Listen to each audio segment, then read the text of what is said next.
Welcome back to Hope, Faith, and Joy Daily Devotion with me, Pastor Amanda. Today we are looking at chapter 11, which is the middle part of the vision that Daniel's receiving. Let's begin by hearing the scripture. As for me, in the first year of Darius the Mede, I stood up to support and strengthen him. Now I will announce the truth to you. 3 more kings will arise in Persia. The fourth shall be far richer than all of them, and when he has become strong through his riches, he shall stir up all against the kingdom of Greece. Then a warrior king shall arise, who shall rule with great dominion, and take action as he pleases. And while still rising in power, his kingdom shall be broken and divided toward the 4 winds of heaven, but not to his posterity, nor according to the dominion with which he ruled. For his kingdom shall be uprooted, and go to others besides these. Then the king of the south shall grow strong, but one of his officers shall grow stronger than he, and shall rule a realm greater than his own realm. After some years they shall make an alliance, and the daughter of the king of the south shall come to the king of the north to ratify the agreement. But she shall not retain her power, and his offspring shall not endure. She shall be given up, she and her attendants and her child, and the one who supported her. In those times a branch from her roots shall rise up in his place. He shall come against the army and enter the fortress of the king of the north, and he shall take action against them and prevail. Even their gods and their idols, and with their precious vessels of silver and gold, he shall carry off to Egypt as spoils of war. For some years he shall refrain from attacking the king of the north. Then the latter shall invade the realm of the king of the south, but will return to his own land. His sons shall wage war and assemble a multitude of great forces, which shall advance like a flood and pass through, and again shall carry the war as far as his fortress. Moved with rage, the king of the south shall go out and do battle against the king of the north, who shall muster a great multitude, which shall, however, be defeated by his enemy. When the multitude has been carried off, his heart shall be exalted, and he shall overthrow tens of thousands, but he shall not prevail. For the king of the north shall again rise, a multitude larger than the former, and after some years he shall advance with a great army and abundant supplies. In those times many shall rise against the king of the south. The lawless among your own people shall lift themselves up in order to fulfill the vision, but they shall fail. Then the king of the north shall come and throw up siege works and take a well-fortified city, and the forces of the south shall not stand, not even his picked troops, for there shall be no strength to resist.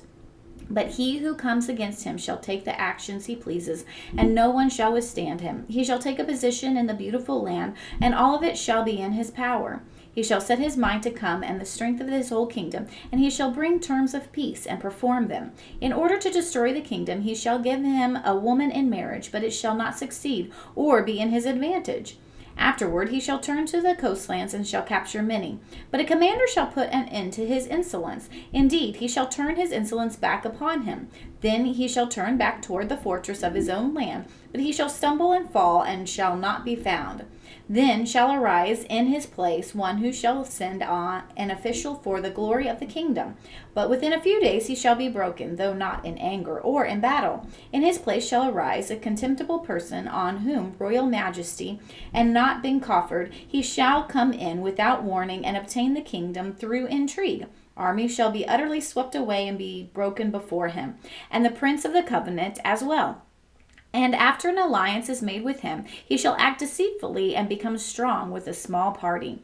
Without warning, he shall come into the richest parts of the province and do what none of his predecessors had ever done, lavishing plunder, spoil, and wealth on them. He shall devise plans against strongholds, but only for a time. He shall stir up his power and determination against the king of the south with a great army, and the king of the south shall wage war with as much greater and stronger army.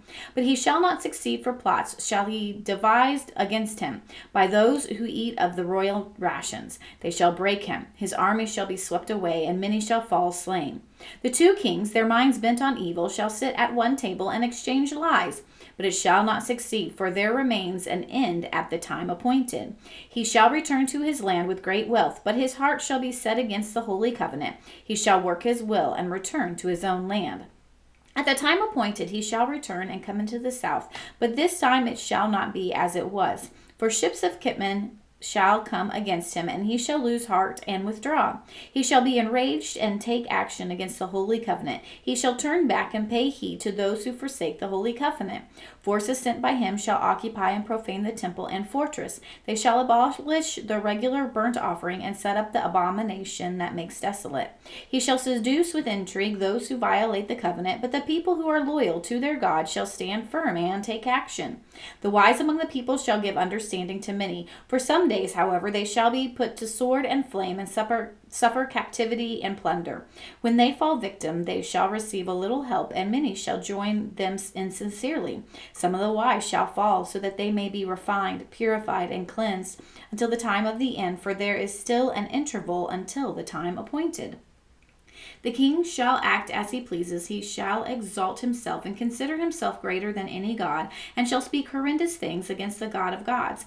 He shall prosper until the period of wrath is completed, for what is determined shall be done. He shall pay no respect to the gods of his ancestors or to the one beloved by women. He shall pay no respect to any other god, for he shall consider himself greater than all.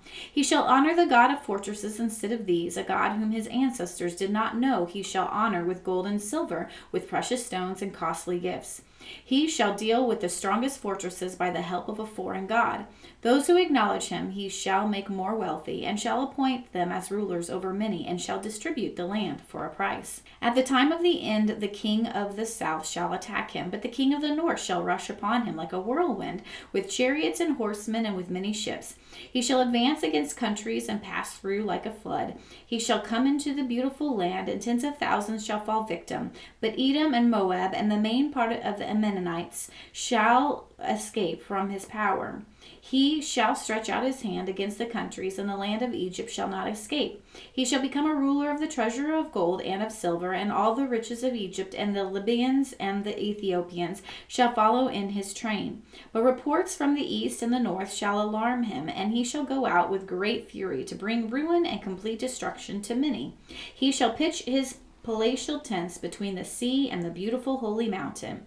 Yet he shall come to his end, with no one to help him. In this chapter, we find a lot of facts about war that seem to be provided, and yet we cannot historically verify what has been said in this chapter. We can make some guesses as to which kings and kingdoms are being talked about, but there's not a lot of proof that we like to have in a world of Google.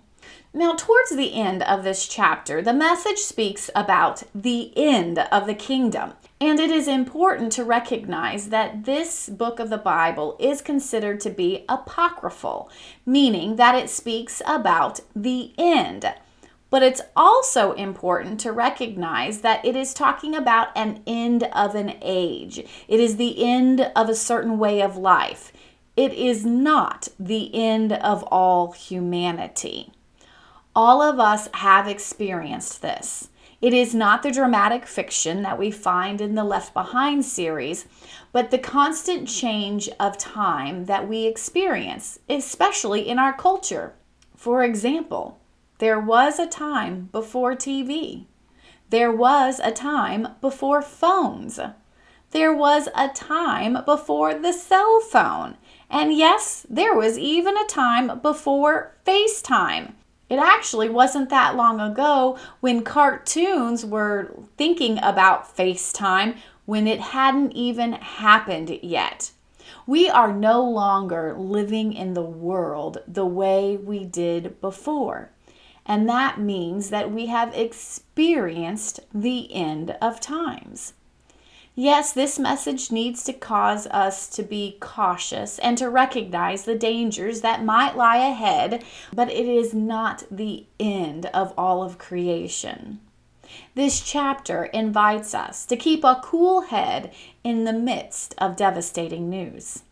Thanks for joining me, and I'll see you in the next Hope, Faith, and Joy Daily Devotion.